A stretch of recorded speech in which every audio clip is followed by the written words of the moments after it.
Hello and welcome to the Stretch Yourself, the Empowerment Podcast. This is the show for entrepreneurs and people that are all about staying focused and engaged on improving their relationships in business and in life. And on this episode, is your relationship in the dead zone? Meaning, have you ever had conflict in your relationship and the more you talked about it, it resulted in angry blow-ups and miscommunications? Well, that's exactly what we're going to help you with on this week's show, where you'll learn some key communication skills that will help you talk less and love more.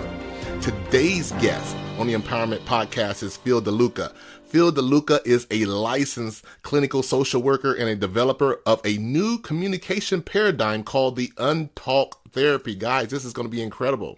His unique approach is based on current science of the body and mind, and is both an expose on the failings of conventional communication approaches as well as providing an alternative approach to conflict resolution that is easy to understand, quick to implement, and brings immediate improvement.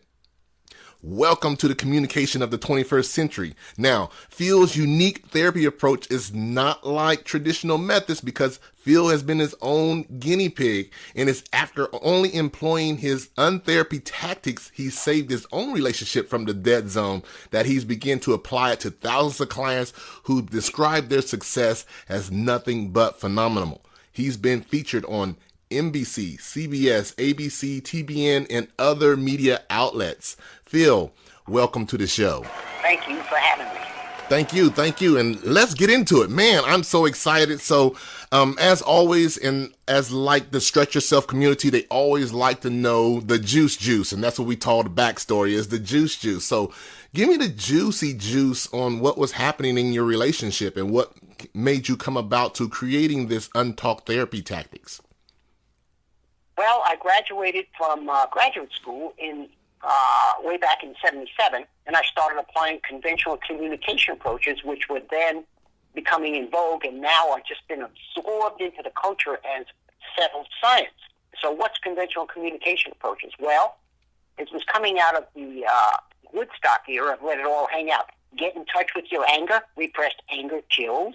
Okay. Always be honest and open about your feeling. No secrets. Okay. And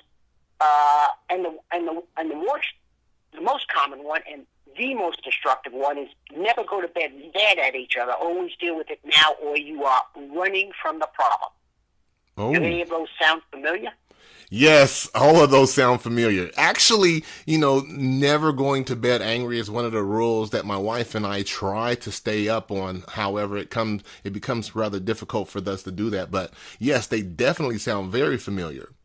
So what were the things that was happening in your relationship that caused you to go about learning these things and these tactics that you were discussing? Well, I was using it with my clients, and they were coming back with more conflict rather than worse. Oh, wow. And I was also going through some relationship conflict with some people I was dating, and I would apply it with them, and there was chaos. It was like these things were exploding. It was more inflammatory. So I said, wait a minute, this doesn't work like they said it works. Okay. So I started doing some research, tweaking different ideas, applying new ideas, and I started getting some really good results. And I also started developing some health problems. I was getting some premature memory loss and arthritis, I thought was stress related from all the conflict that letting it all hang out and speak in our mind was causing. So I did some research into mind-body science, and I discovered that the same mechanism that causes health problems, inflammation, is the same thing that occurs with our communication. What happens is when stress hits, our fight-or-flight response kicks in, and our body is inflamed. It's an inflammatory response. Well, if our body's inflamed, our mind's also inflamed, and therefore our communication must be what? Inflamed. Inflammatory. Yeah. and that's what I realized. And then I was coming across some other science. Episodic anger outbursts for 2 hours after that argument increase heart attack and stroke rate 500%. Wow. Yeah, they leave that out of the equation, and over time increases heart attack and stroke rate 2,000% and cancer rate 3,000%. Wow. So, express your anger, get in touch with your anger, express it, and call either an ambulance or an undertaker. They left that part out, you know? So I started putting them all together in a system, and it was like this voila moment. You know, it's like, wow, I get it now. That's exactly what happened. Because if you've noticed, and another thing I noticed was that people were getting into what I found out to be the dead zone. What's the dead zone? Well, okay. I was seeing this couple, and where the husband was clearly dragging in the wife who didn't want to be there, and she said, why am I bothered even being here? You never follow through on anything. He said, no, honey, this time it's different. I haven't had a drink in 6 months, you know, women, and he went through this long list of things that he had fixed. And I said to myself, wow, I think he's got it this time. And she said, you know, honey, I'm happy for you. I think you've got it this time. And I'm happy for you because in your next relationship, you'll make a much better husband. Wow. And I said, uh-oh, I think we got a place that people get to where there's no coming out of. It's like a zone of death. Okay. So what I discovered was I had to come up with an intervention that fit a number of criteria. It had to be anti-inflammatory. It had to be simple to grasp, easy to explain. Okay. It had to get and bring immediate results, because the next time people were having an argument, I discovered a lot of people, it was the straw that broke the camel's back. So I needed something that when they left that session that day after an hour, that would shut off the conflict. Okay. Because as long as there's conflict in a relationship, you can't do anything constructive. You can't deal with issues. There's no love. It's just this constant argument sucks caring, love, joy, and even people's health out of them. Okay. So I wanted something that would reverse all of that. And so I came up with UnTalk therapy, which basically says when you get upset, you need to identify the signs that that's happening. Hot blood.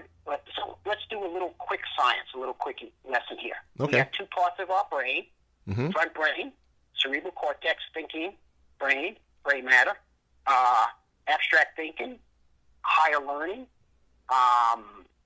creativity, music, love, spirituality. I call it our genius brain because it's the creative part of our brain, and people use that brain to custom design a way out of their conflict. Okay. And then we have, behind our ears, we have our amygdala, which is what we share with the lower life forms. It's a survival brain, dark, bleak, doom, gloom, only interested in survival at the moment. Oh. And I call it our crocodile brain because it's exactly like the crocodiles. We act just like them. So what happens is, in between those two, we have the autonomic nerve. We have the hypothalamus, which switches blood between the two brains. And those brains are connected to the autonomic nervous system to 90% of our organs: heart, liver, lungs. So what happens is the body perceives a threat to survival. Now, it's very bad at perceiving real from imagined threats, big from small. It tends to overreact 99% of the time, because if survival is at stake, better to be safe than sorry, because you never get a second chance. So that's why we react the same way to somebody taking the parking spot we were waiting for, as to we're about to be eaten by a bear. Wow. The body, actually, what happens is the body perceives a threat. The hypothalamus switches blood, like railroad tracks, switches blood from the front brain to the back brain, and it actually shuts down up to 75% of the blood flow to our thinking genius brain. So wow. It's like it's like when you fall asleep on a limb. You can't move it mentally because there's no blood flow. Well, that's what happens to our thinking brain. Evaluating, judging, empathy, all of that goes. And the brain, it's called our social engagement center, switches off. We're not interested in bonding with the other party. Our crocodile brain now, the blood gets rerouted back there. It's like the Hulk. It's on steroids. And it takes over. So we disengage socially. We're now in our warrior mode. And everything's changed. We're not into bonding with the other party because they're the enemy now. They're about to make a snack out of us. So we stop eye contact. We look away, or we have this cold reptilian look. We can't evaluate. There's a change in our mood, our attitude. We get oppositional, conflict-seeking. And now we're in this self-protective you versus me, I have to get you before you get me mode. So what happens is then we generate all of this conflict in that mode. So let's go back to the techniques we talked about. Okay. Always get in touch with your anger. Repressed anger kills. So now we're in this reptilian brain. By the way, if you've ever been upset and heard yourself having this internal dialogue between your two inside of your head, now stay calm. This is going to have real bad consequences. No, act like now. Don't let them get away with that. Have you ever had that line going on in your head? Yes, I have. And just to expound on that, man, you just said a lot of different things because, yes, when you're in anger, man, I didn't even know that your brain shuts down that portion because that's true because, when you get so angry, you can't even think straight because I guess that's what you're saying. The blood flows to that part. But more importantly, you're seeking to do more damage being, with your words and slander and all that with no meaning and just for you just to protect your own self-preservation. That's correct what you said. That's it. Yeah. That's exactly right. So if you've had this internal dialogue going on, that's the two parts of the brain actually talking to each other, and you're hearing the conversation. Wow. And then what happens, as the stress keeps rising, the blood keeps getting rerouted, the front brain falls asleep, and the back brain gets all that extra blood and takes over. And it's called crocodile brain hijack, where it takes over the brain. And people will say, it's like I could see my life unfolding in front of me from that point forward, and I can't do anything about it. Words are coming out of my mouth, and I can't stop them. Have you ever been in that place where that's happened?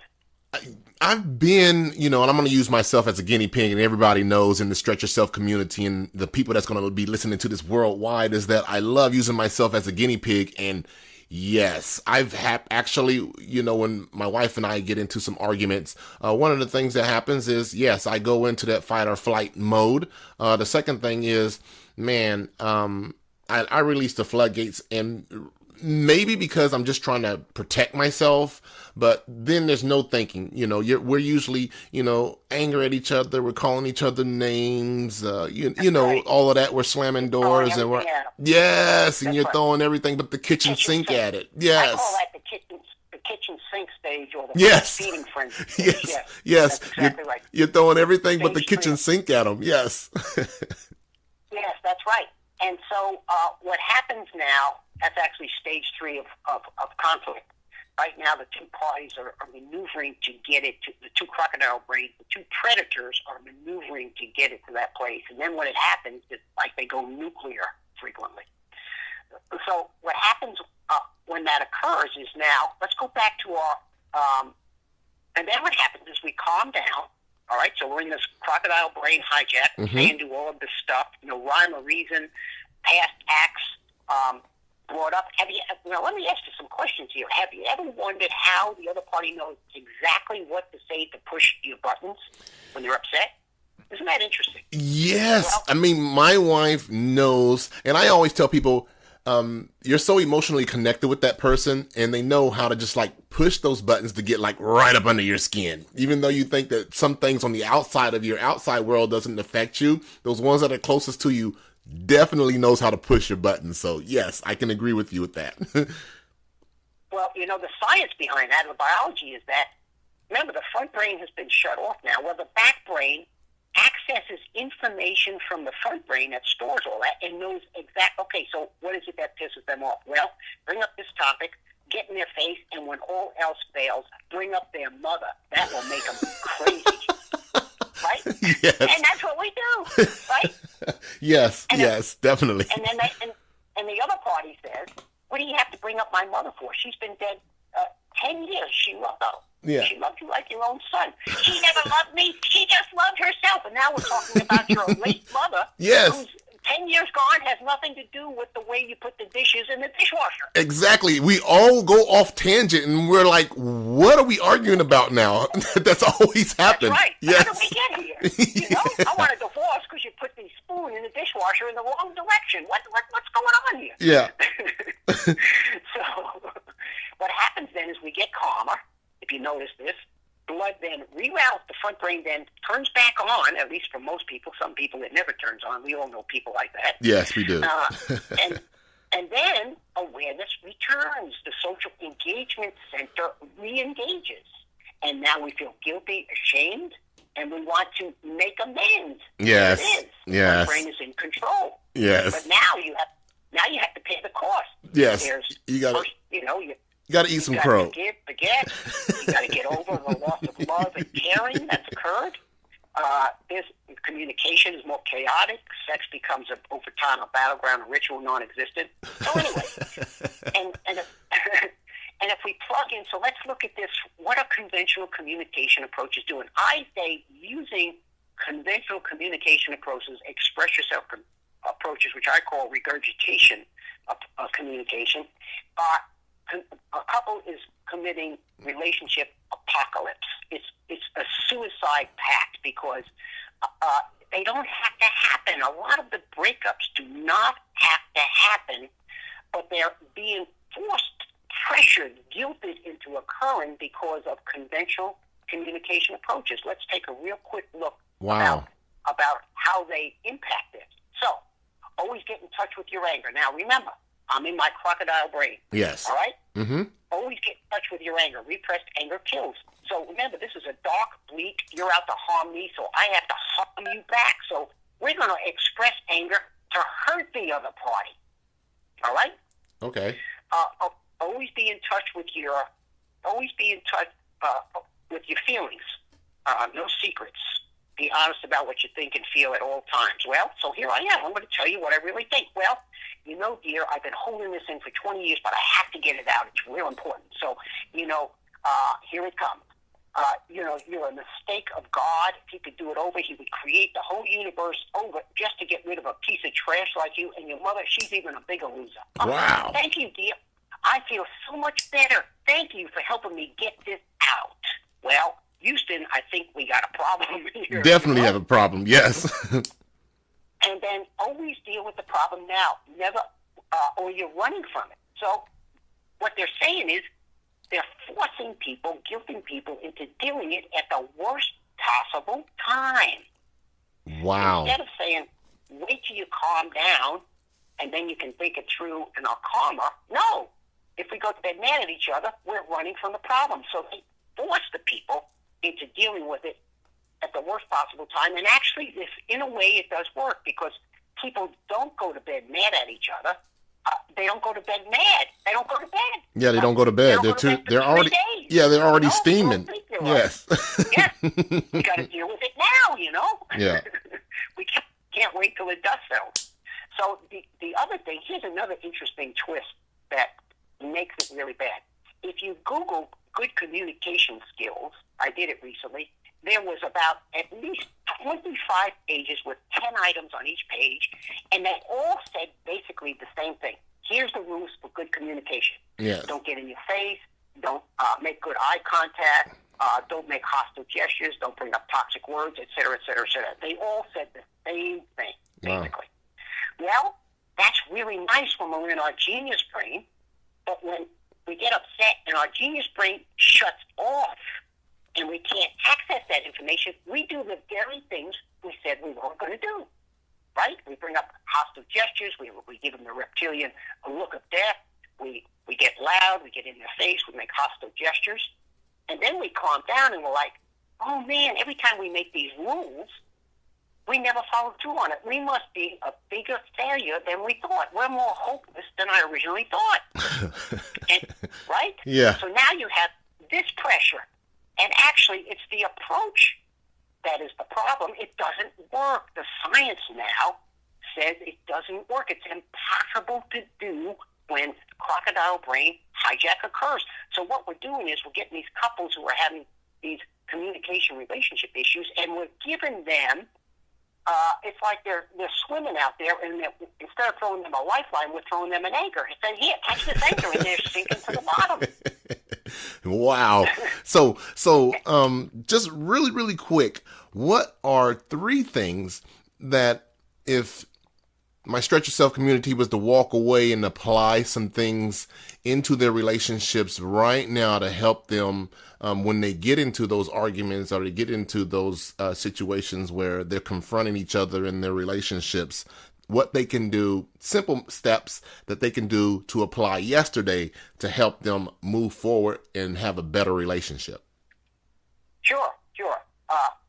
So, communication, conflict starts 2 ways. We go into Crocodile brain and provoke, totally unknown or unaware. It doesn't matter if we start it. Okay. We deserve the consequences. Or they go into it and they try to pull us in. And in spite of our best efforts to avoid it, they won't let it lie. They keep provoking and provoking till we finally, so we're trapped. If we say something, we get into it. And if we don't say anything, try to avoid it, we still get into an argument. True. Right? Does that sound familiar? Yes, that sounds very familiar. Yes. Very common. All right, so you got to start somewhere. So basically, I teach people a skill. All right. Okay. And this is it.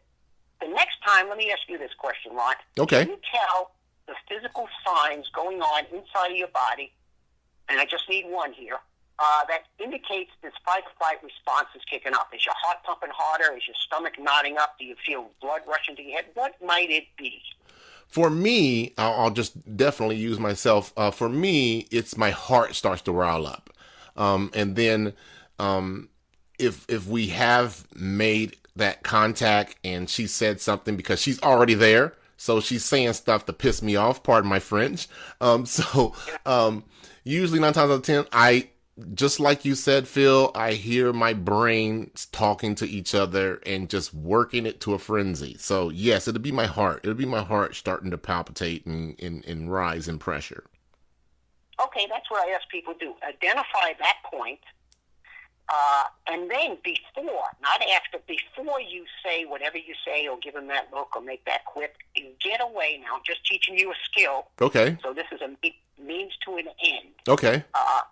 Get away and get away from the other party. You can't stay in the same room because you got to let this crocodile brain know there's no threat. Okay. So go to another room and close a door. I need some kind of barrier there. Go to another floor, close the door, or if you can, even better, go for a walk because physical exercise drains off those stress chemicals. They're made for movement. It's called fight or flight.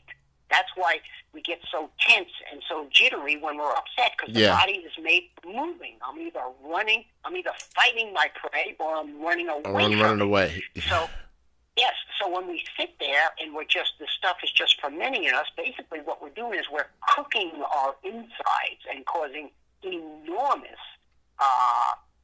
medical problems, immediate and long term. Wow. But we can maybe go into that some other time. But right definitely. So what we want to do is get away, get calm. And how are you going to calm down? How are you going to drain off these toxic chemicals? Reading a book, listening to calming music, playing with your pet, going for a walk. There's a ton of things that you can do to drain it off. What works for you? I was just talking to a lady about this. What works for you that gets you calmer? Plug that in and do that. If you can, also go for a walk or some kind of exercise to drain off the chemicals in your body. And those mental exercises, see what those mental exercises will do, they'll force your blood to go from the back of your brain to the front of your brain so you'll re-engage a lot quicker. Yeah. And then you get around the other party. What's the sign? Let me ask you this, Ron. What's the sign that you're out of that fight or flight response? You're calmer again. What's the sign that you can look for? Man, the sign that I can look for me is when I'm calm, I no longer hear those voices talking to each other because I think the reptilian one is just feeding me and just saying, this is what you need to do. Go back and do this. How dare she talk to you that way? And so when that stops, then my creative brain, comes back on board and says, hey, there's some rhyme to reason to this. Hey, express how you truly feel. And talk it out. Let her know how you understand whether I was wrong or not wrong is moot at this point. It's more about, keeping the relationship on an even keel if that's what you're looking for. So once I hear those voices stop talking to each other, I'm more calm and I have more ration about the approach to whatever we was arguing about. Okay, and that's perfect. That's what you want to do. When you're back in a calmer state, some people say, I can feel my heart slowing down, I can think straight, whatever it is. Yeah. Then re-engage with the other party, and then talk through what before would have been led to a loss of love. Now will lead to or start the road back to increasing closeness. Because before you just hit off those same old walls and keep bouncing them off. Now you're going through that. Now this is a very simplified version of that. Eventually, you'll get to a place, because what you're doing is you're reforming your brain. Our brain responds, we now know, like a muscle. It's called neuroplasticity. So what you're doing is, when we're stuck in these chronic situations, the back part of our brain grows. You've got this big Terminator muscle like the Hulk back there. And our front brain, from lack of use, because it only takes 4 days for the brain to start shrinking, inactive neurons, is like a Pee Wee Herman or a little pea up there. Okay. Little M&M kind of thing. So what you're doing is, and what happens is that people go into what's called crocodile brain default, where they're hypersensitive, hypervigilant, and you say anything to them, and they immediately get defensive and attack. That's crocodile brain default. Wow. And the brain has gotten misshapen and it's off balance. And the back part of the brain is big, and the front part of the brain, I'm not talking about intelligence, I'm talking about this emotional aspect, has shrunk up. And the back brain is like, it's always in control. So, and that's an easy thing to change. The brain will reform in only 4 days, so you can start reforming this. But the important thing is not to let this resentments ferment. You've got to force because that's just growing your back brain. It's like you're working. You're doing bench presses for the back part of your brain. You don't want to do that. You want to reroute the blood through your thoughts. Our brain responds to our thoughts. We form our brain like silly putty with our thoughts. So when you have these negative thoughts, we're forming the back part of our brain.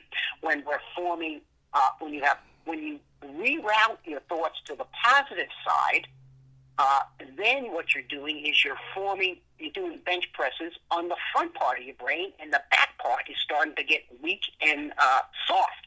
Wow. And that's what you want. Okay. So, that's a little bit of the science behind it. There's a lot more to it. But if people do that, many arguments will stop right away. And it's amazing when people get calmer. I don't know if you've noticed this. When I'm calmer, it's like, hey, there wasn't even an issue there. I'm glad I didn't say anything, because I would have made a big deal out of nothing. Yeah, and it wasn't as how the dishes were in, how the car was parked. Yeah, it wasn't as big as we thought it was. So let me recap. So, again, when Phil's telling you, when you're angry, your genius brain shuts off and your reptilian brain takes over. So that's the reason why you have those feelings and you feel like you can't even think straight, because naturally you can't think straight. You can't be emotionally engaged, and the crocodile brain takes over and is trying to preserve whatever's going on. So he's explaining, first, walk away. Go to a room, take a walk, get that blood flowing back to the creative side of your brain so that you can be able to approach it with more common sense, if you want to say. And then second, re-engage it once you're calm. Re-engage it and then really set your intentions to explain, not defend in that relationship. So, man, Phil, this is just a ton of information. Oh my God, I definitely have to have you on the show again so we can go into some more detail and stuff like that. So guys, if you're listening to this, his website is Talk Less, Love More. Am I correct? Less Talk, More Love. Yes, lesstalkmorelove.com. Yes, and Phil has a quiz out there that you can actually take and learn about those things. Tell them more, Phil. Is there any other place that they can find you? Yes. Well, let me say this. I'm about to put on a free 50-minute webinar on my site. If you would go on my site, sign up for it. Okay. and I'm going to explain this about 100 PowerPoint pictures with a narrative on it. I'm going to go into detail about this and outline the first 2 steps of my 5-step approach. It's free for people. It'll stop conflict, but I'm going to give a lot more science and tie it all together in a very visual and intellectual and emotional level for people. So this is really powerful stuff, because the same thing that happens with couples happens with parent-child issues. Talk to your kids, and then the kids end up jiu-jitsuing and flipping around what you say, and now you're screaming at them. Yeah. Who's the parent here and who's the child? Who won? Yeah. So it's just as destructive for parent-child issues. So I would recommend, if you sign up, have your kids watch it. If you know anybody that needs it, your mother-in-law, send it to her. Send it to her. Friends, put it in your Facebook groups. It's a free thing. It's hours worth of therapy you're going to get for free, and there'll be enough stuff on there that you can start the road back. I'll end up with showing you how to custom design your own love plan, your back to love plan. When people end, they will have their own custom design back to love plan. What triggers, what internal things to look for, how to calm down, that whole thing. Wow. Okay, guys. So Stretch Yourself community, I have to tell you, Phil, they love the free things that's on everybody's website. So let me recap. He's going to have a webinar where he's going to teach this. He's got presentation already prepared. He says go out there to his website, register. I highly recommend you to go ahead and take the quiz so you know where you're at in your relationship. So go out there, register, take the quiz, print out the stuff so you'll know it, and then sign up for the webinar so that you can attend the webinar. And if you have anybody that you want to share it with, you know, your significant other, your wife, your mother-in-law, your kids, bring everybody on board so that they can learn these techniques in order for them to effectively communicate with each other and not rise to anger whenever situations dictate, because definitely you do not want to have that reptilian brain to overpower your conventional thinking and helping you in your relationships and business and life. Hey, Phil, hey, thanks for being on the show, man. It has been an honor and a privilege. Again, guys, if you can go out to letstalkmorelove.com. Again, he's going to have the webinar. Register for the webinar, and again, take the quiz to see if you are in that dead zone, because I took the quiz and I haven't looked at the results yet, Phil. I'll be honest with you. That'll probably be for our next time we'll be on the show after you do your webinar. But I'm definitely going to register and attend your webinar. So thank you for being on my show. It has truly been an honor and a privilege. Oh, thank you for having me. This has been a lot of fun. Thanks for listening to Stretch Yourself, the Empowerment Podcast. There are hundreds and thousands of podcasts out here, and I want to personally thank you for choosing my podcast to help you build a better relationship in business and in life. To listen and download more interviews like this one, subscribe to the channel. It is available on iTunes and Google Play for download. Connect with me socially, keyword Stretch Yourself. Thanks for listening.